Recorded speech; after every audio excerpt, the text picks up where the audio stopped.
সন্তানকে চাপ দিবেন না, চাপ দিয়ে ওকে জোর করে কোনো কাঠামো দেওয়ার চেষ্টা করবেন না, বরং আপনি খুঁজে বের করেন আপনার সন্তানের মধ্যে ইউনিক প্রতিভা কি আছে।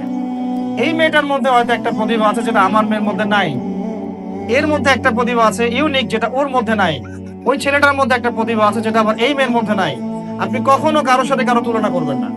তুমি মারিয়ামের মতো ফার্স্ট হতে পারো নাই কেন, তুমি ওই সুমাইয়ার মতো সেকেন্ড কেন হলো না, তুমি ওই আব্দুল্লাহর মতো কেন ফার্স্ট হলো না, কখনো এরকম তুলনা করবেন না। এগুলো করলে ছেলেরা ভিতর থেকে, মেয়েরা ভিতর থেকে খুব ডিপ্রেসড হয়ে যায়, আত্মবিশ্বাস হারায় ফেলে। ওরা মানে মনে করে হয়তো আমার দ্বারা কিছু হবে না। বরং আপনি আর উৎসাহিত করবেন, কোনো সমস্যা নেই বাবা, কোনো সমস্যা নেই আম্মু, এবার বরং এই পরে এবার হবে ইনশাল্লাহ। বরং তাদেরকে সময় দিবেন, খুঁজে বের করবেন যে কোন প্রতিভা আপনার মেয়ের মধ্যে, আপনার ছেলের মধ্যে আছে।